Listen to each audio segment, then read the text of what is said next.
তেজগাঁও এলাকা থেকে নিরীহ ৩০ জনকে আটকের প্রতিবাদে ডিবি অফিসের সামনে অবস্থান নিয়েছেন পরিবার স্বজনরা। এই মুহূর্তে ডিবি অফিসের সামনে আছেন সহকর্মী ভাস্কর ভাদুরী। সরাসরি যাচ্ছে সেখানে। ভাস্কর, ঠিক কী কারণে ৩০ জনকে আটক করা হয়েছে সে বিষয়ে কি কিছু জানা গেল, আর অবস্থানরতরা কি বলছেন?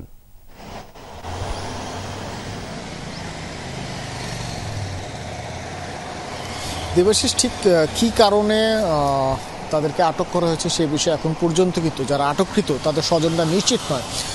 শ্রীলঙ্কা আবারও রপ্তানিতে শীর্ষে,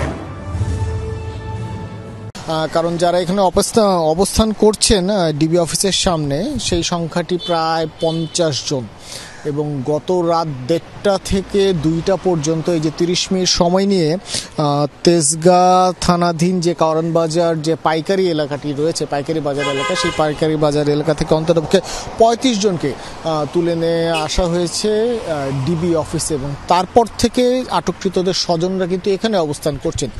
আপনি বুঝতেই পারছেন, প্রায় গত রাত 2টা থেকে অবস্থান করছেন, আজ দুপুর 2টা যখন আমি আপনার সাথে কথা বলছি প্রায় 2:30টা বাজে, এবং এরা কিন্তু যারা ডিবি অফিসের সামনে রয়েছেন তারা কেউ কিন্তু নিশ্চিত নন কেন তাদেরকে আটক করা হয়েছে। আটককৃতদের মাঝখানে কেউ ট্রাক চালক ছিলেন, কেউ ভ্যান চালক ছিলেন, এবং বাকি যারা ছিলেন তাদের বেশিরভাগই কিন্তু মিনতির কাজ করতেন, আর কি মুটের কাজ করতেন।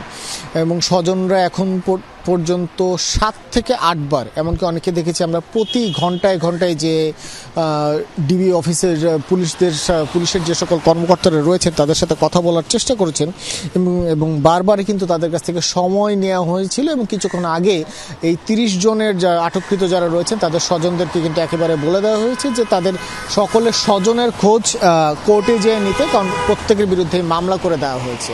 এখন এত বিশাল সংখ্যক একটি মানুষকে হঠাৎ করে রাতে সাদা পোশাকে ডিবি পুলিশ অফিসে নিয়ে আসা, এবং নিয়ে আসার পর তাদেরকে একত্রে মামলা দেওয়ার যে ঘটনাটা, সেই ঘটনাটা কিন্তু এই নিম্ন আয়ের মানুষ যারা রয়েছে তাদের স্বজনরা কোনোভাবেই তাদের বোধগম্য হচ্ছে না। এবং এখন পর্যন্ত তারা যতবারই জানার চেষ্টা করা হচ্ছে, পুলিশের পক্ষ থেকে কিন্তু কোনো ধরনের স্পষ্ট কোনো বক্তব্য তাদের উদ্দেশ্যে দেওয়া হয়নি। দেবাশিস, ধন্যবাদ ভাস্কর যুক্ত হবার জন্য।